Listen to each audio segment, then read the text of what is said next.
The next section we're going to look at will be section 14.5. We're continuing our discussion of quadratics, but in this section we're going to start off with equations that are not quadratic equations, and we're going to solve them using a quadratic method. So the first category here, we're going to look at what we call rational equations. We did a whole section on these earlier, where we've got these fractions in here, these ratios of polynomials, and the way we solve rational equations in general is to find an LCD and clear the fractions. So these denominators rather have no common factors, so the LCD is just x minus 2, x plus 2, and we always have to be careful that we don't end up with extraneous solutions with these rational equations, so we list down the restrictions on our x value. X can't be 2 or negative 2. If we end up with either of those, we'd have to throw them out as extraneous. It's not going to come into play with this problem, but it's something to be aware of. So we're going to multiply each of these terms by the LCD. If we multiply this by the LCD, the x minus 2's cancel. The x plus 2 is left, and of course the 5 up in the numerator is left. So we get 5 times x plus 2. Over here, if we multiply this by the LCD, the x plus 2's cancel, and we're left with the 4 and the x minus 2. And the 1 gets multiplied by the LCD as well. So that's what's left after we've cleared our fractions. And we can go about distributing, foiling. Get 5x plus 10 plus 4x minus 8 equals x squared. We're multiplying conjugates here. The plus 2x and the negative 2x cancel each other, so we just get the x squared minus 4. Always a good idea to combine like terms before we start moving stuff back and forth across the equal sign. So I combined the x terms and the number terms, and then we'll stop and think about it for a second. We have a quadratic equation. We want to set it equal to 0. So I'm going to subtract the 9x, subtract the 2, and there we go. There's our quadratic equation as promised. So we started off with something that wasn't a quadratic, we cleared fractions, now we have a quadratic equation, so now we have to think about what quadratic methods would be appropriate here. So the main quadratic methods we have are factoring, completing the square,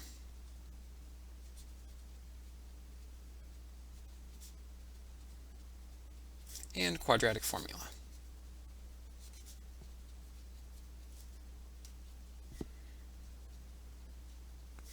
So we've talked about this quite a bit in this chapter. Factoring is often the fastest way, but it lets us down quite regularly. There's frequent situations where we can't factor something. If we look at this one, there's no factors of 6 that subtract to make 9, so factoring won't work for this problem. Completing the square, guaranteed to always work. Sometimes it gets messy, and that's going to be the case here. If we were to try to complete the square, we'd have to divide this by 2 and square eventually. That's going to give us ugly fractions, and we're going to have to mess with those ugly fractions, so it's not the best choice, even though it would work.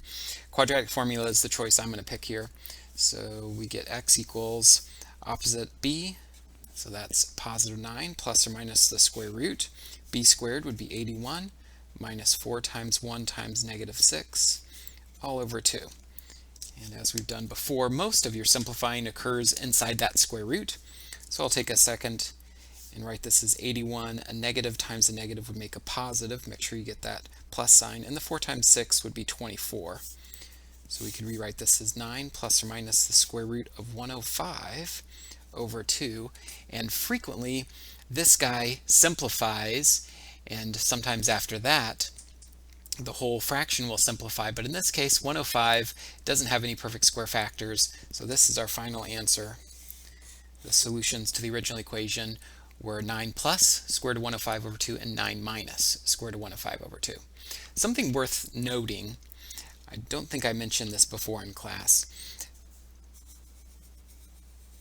If you have a quadratic equation and the b is even, so this guy right here, if he is even, then the square root will always simplify and the fraction will always simplify further after that. But since he's odd, we shouldn't be surprised it doesn't simplify, and sometimes it will, sometimes it won't if that guy's odd. Good thing to know. All right, so let's go on to another one. start with a new piece of paper here. We're going to do another rational equation. We've got 5 over x minus 3 equals 19 over x squared minus 9 minus x over x plus 3. So again, we want to find the LCD and clear our fractions, but it's not in factored form.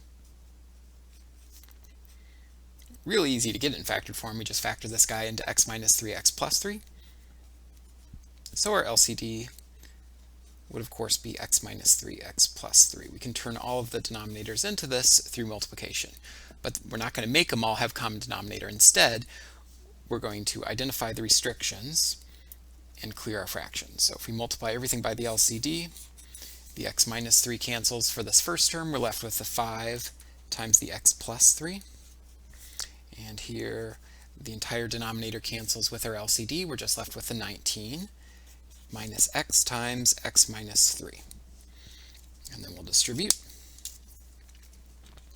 5x plus 15 equals 19 minus x squared plus 3x. And there's nothing I can combine over here, nothing I can combine over here. It's quadratic, so I'm going to move it to the side to make my x squared positive, which would be the left. So I'll get x squared, subtract the 3x plus 2x, subtract the 19, negative 4.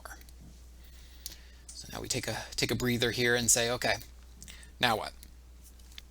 Well, with quadratic equations, we usually, especially if the numbers are small, check to see if it can factor first. And so we'd ask ourselves, are there any factors of 4 that subtract to make 2? And there aren't. So it doesn't factor, so we have to use one of our methods that will always work. I'm going to do it by completing the square. I may do it by quadratic formula after we're done with this and see how they're different. So by completing the square, we need to make sure the number in front of the x squared is a 1. It is. And then we want the x's on one side, numbers on the other side, with a little space here to complete the square. What do we need to add here to complete the square? Well, we always take the coefficient of the x, the b as we're calling it now, dividing it by 2 and squaring. So if we take this guy divided by 2, we get 1. 1 squared is still 1. Make sure you add it to both sides, not just to one side. And then we can rewrite this side as x plus that guy divided by 2 goes right here. And the whole thing is squared equals 5. And we've done something significant here. Instead of just having two x's, we now have just one x. Get rid of the squared, get rid of the 1, and we're done. So we get rid of the squared by taking a square root. Always need to put that plus or minus in there when we take a square to both sides. That's what our square root property tells us to do. And subtracting the 1 gives us negative 1 plus or minus square root of 5. So those are our solutions.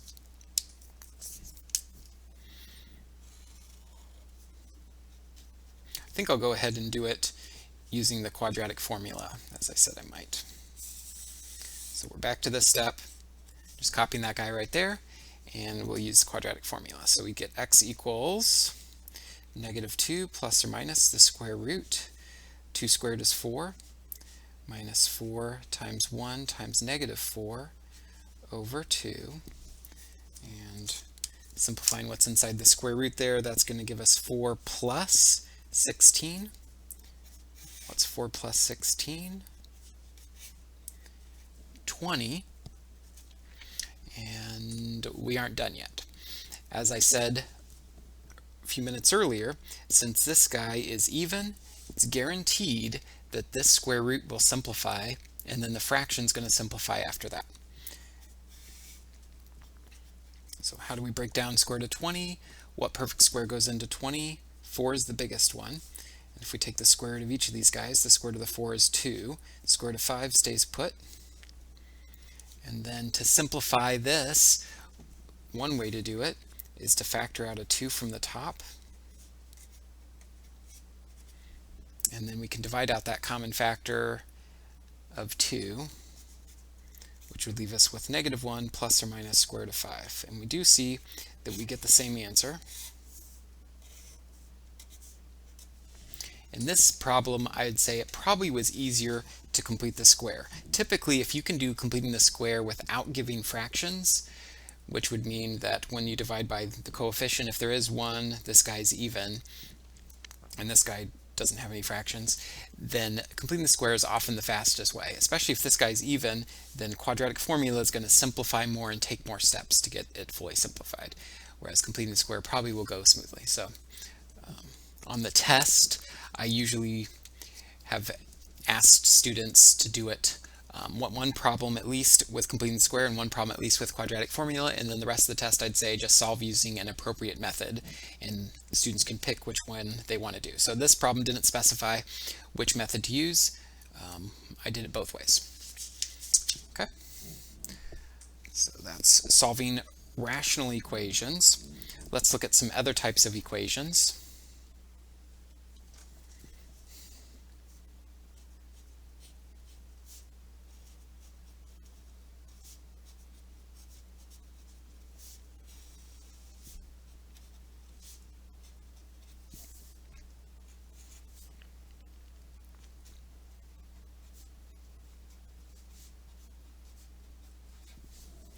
So x cubed plus 3x squared minus 7x equals 0. What would we do first? Well, the first thing we do is hopefully recognize that there is a GCF here. X goes into all these guys, so I'm going to take out my x. And that's what I get. And we've had that first initial step in many other problems that we've seen, but typically after we take out a GCF, we'd be able to factor it further. That's not the case here. We can't factor this further. You might get kind of mentally stuck there if you were to look at that for a while, but a thought process that we've used before works here, that if we multiply several things together and get 0, the only way for that to be true is if either of them is 0. So I'm going to go ahead and split this up and say x equals 0, this guy equals 0, and we're expecting 3 solutions. This is one of them. This guy has the other 2, but we're not going to get it through factoring. We're going to have to use one of our methods that always works. And since this guy is odd, completing the square is going to be messy. Hopefully quadratic formula isn't too bad. Let's give that a try.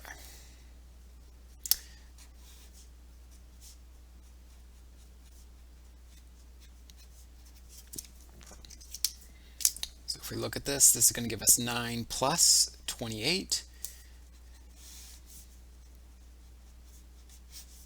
which give us 37. And we'd ask ourselves, does that simplify further? And the answer is no. Square root of 37 doesn't simplify any further, so those are our other 2 solutions. The solutions are 0 and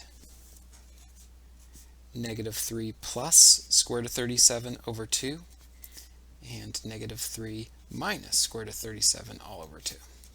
So those are our 3 solutions. I think in Hawks it just lets you go 0, comma, this thing, and I would be fine with that. Okay, let's look at another one.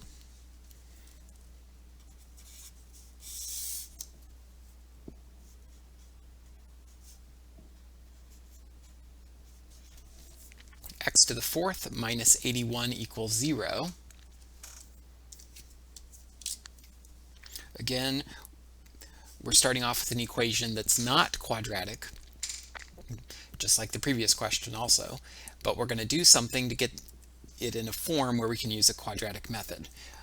Similar to the previous question, I can start off by factoring this guy. We've got a difference of squares.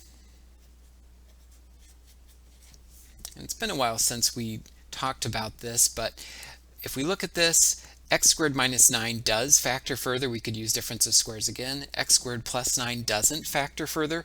We can't factor a sum of squares like we can a difference of squares, but I'm not going to do that for either one of these. Instead, I'm going to say they're quadratics. I'm going to set them each equal to 0. And since I only have one letter, I'm going to get it by itself and use the square root property. So I'll add 9 to both sides and say x equals plus or minus the square root of 9, which is 3. So those are 2 of my 4 solutions. My other 2 are sitting in this guy. So if I subtract 9, I'll get this. Take the square root of both sides. We've got to be a little bit careful. How do we deal with this square root of negative 9? Well, the negative turns into an I, and the 9 square root is 3. So we get x equals plus or minus 3i. So those are our 4 solutions to this equation. I think I'm going to stop it right there.